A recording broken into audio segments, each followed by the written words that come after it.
Hello friends, मैं अमित कुमार मिश्रा आपको अपने चैनल AR एजुकेशन मंदिर में आपका स्वागत करता हूं।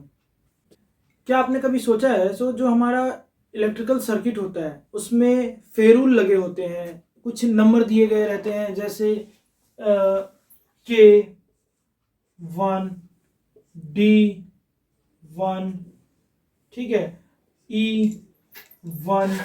आखिर इस नंबर और अंग्रेजी के इन अल्फ़ाबेट का क्या मकसद है, देने का क्या रीज़न है? क्या आपने कभी सोचा? चलिए आज हम आपको इसके बारे में बताएंगे। आखिर इनका मकसद क्या है? ऐसे भी नंबर दे सकते थे, ओनली 1 2 3 4, कुछ भी दे सकते थे, बट ये कोड देने की जरूरत क्या है, इसके बारे में आज हम आपको डिटेल से बताएंगे। आप हमारे चैनल को सब्सक्राइब करें और पूरे वीडियो को देखें, आपको पूरी फुल डिटेल दी जाएगी। तो जैसा कि आप सर्किट में देखते होंगे, आपको के मिलेगा, ई मिलेगा, डी मिलेगा, जे मिलेगा। ऐसे बहुत सारे हैं जिसमें एम हो सकता है, एक्स हो सकता है, वाई हो सकता है, काफ़ी है, लेकिन मैं आपको अभी बेसिक में बताने जा रहा हूं। जैसे के है, के आपको क्लोजिंग एंड ट्रिपिंग सर्किट के लिए मिलेगा। जैसे कोई कॉन्टेक्टर है, उसको क्लोज करवाना है या ट्रिप करवाना है, उसके लिए के यूज होती है। ठीक है, ये है किसके लिए, आप ध्यान दीजिएगा, closing and tripping circuit. Closing and tripping circuit, जैसे मैं एक छोटा सा एग्जांपल देता हूं। ये आपका एक कॉन्टेक्टर है, ठीक है, इसमें आप K1 K2, ठीक है, एक सप्लाई आई। अब ये सप्लाई आई है हमारी एक स्टार्टर के थ्रू।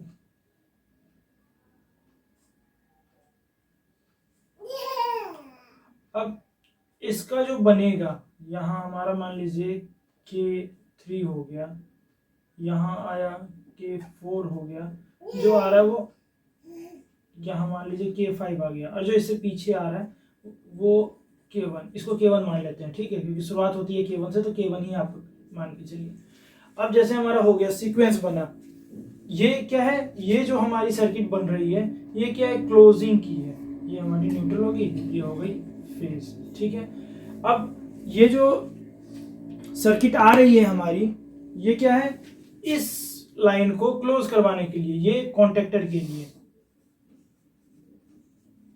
कॉन्टेक्टर के लिए ये क्लोजिंग सर्किट बन रही है, और ये ट्रिप भी करवाएगी।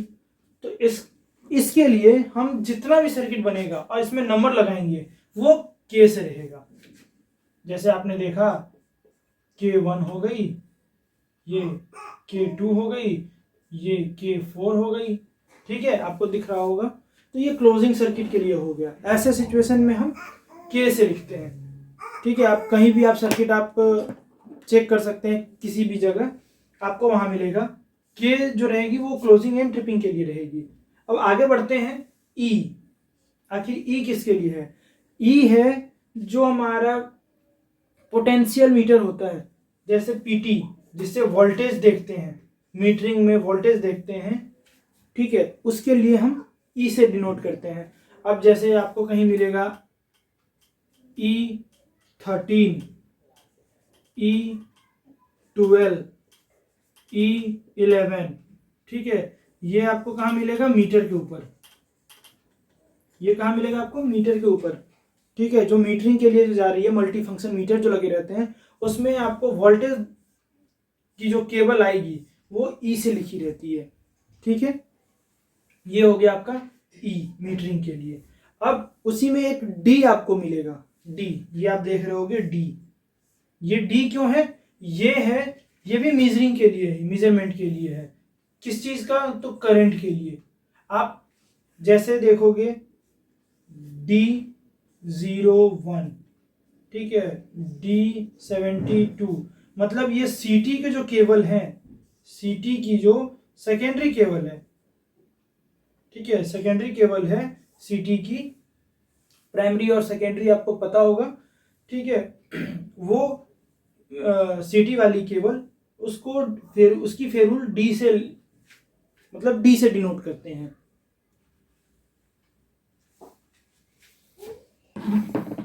अब आगे बढ़ते हैं हम जे की ओर। आखिर जे क्यों लगा रहता है? तो सर्किट में जहां पे भी आपको डीसी सप्लाई मिलेगी, कहीं भी आपको डीसी डायरेक्ट करंट, ठीक है, डीसी कनेक्शन जहां पे भी आपका मिलेगा वहां पे उसकी जो केबल रहेगी उसके ऊपर आपको फेरुल क्या मिलेगा? जे से। जैसे J7, J12, ठीक है, कुछ भी ऐसे मतलब कोई भी नंबर तो रहेगा बट उसके आगे आपको ये सारे कोड मिलेंगे। कोई भी सर्किट आप चेक करोगे आपको ये सारे नंबर आपको जरूर मिलेंगे। तो इससे आपको आसानी हो जाएगी आपको सर्किट पता करने में।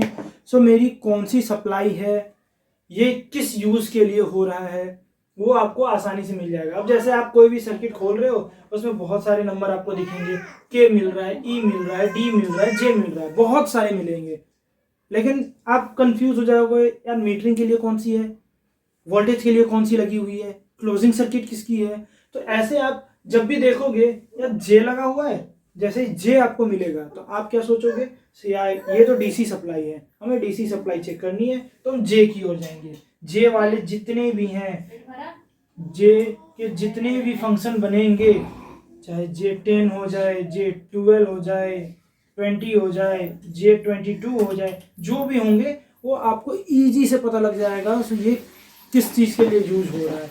ऐसे बहुत सारे होते हैं, मैं आपको बता देता हूँ। वैसे ही आप देख सकते हैं, मैंने आप कुछ आपको आप नोट कर सकते हो। जैसे M हो गया सर्किट ब्रेकर मोटर के लिए, जो VCB वगैरह में या ACB वगैरह में आपको मिल सकता है, ठीक है। उसके बाद H हो गया AC करंट को बताता है। L हो गया इंडिकेटर एंड इल्यूमिनेशन को बताता है। जैसे L हो गया, जैसे आपको इंडिकेटर कहीं भी लगे हुए मिलेंगे तो उसमें देख सकते हो जो इंडिकेटर में लगेगी। जैसे ये हमारी इंडिकेटर की तो कॉइल सर्किट है, उसमें आपको L20, L21 ऐसे करके मिलेगा। L मतलब L जो जा रही है वो हमारे इंडिकेटर के लिए जा रही है, या उस सर्किट में कहीं भी लाइट बल्ब कोई भी चीज़ यूज हो रहा है उसके लिए ये हमारी L से डिनोट करते हैं, ठीक है। X जो होता है वो स्पेयर के लिए यूज होता है। X लगा हुआ है किसी भी केबल के ऊपर, मतलब वो स्पेयर में है, आपके सर्किट में वो स्पेयर में बना हुआ है। और A है वो डिफरेंशियल प्रोटेक्शन के लिए है, ठीक है। अदर जो भी और प्रोटेक्शन यूज गए हैं उसके लिए A यूज होती है, ठीक है। आई होप आप लोगों को फेरुल के बारे में जो मैंने भी बताया है वो समझ आया हो, और आप अपने जो डेली रूटीन है और सर्किट ट्रेस करने में आपको इससे कुछ आसानी हो। आई होप यदि आपको ये मैंने जो बताया आपको समझ आया हो तो अपने डेली रूटीन में यूज़ करें, और यदि पसंद आया हो तो लाइक ज़रूर कर दें, क्योंकि हमारी ये पहली वीडियो है इलेक्ट्रिकल से रिलेटेड, ताकि आपको बेसिक जानकारी देते रहें और कुछ अच्छा सिखाते रहें। नमस्कार।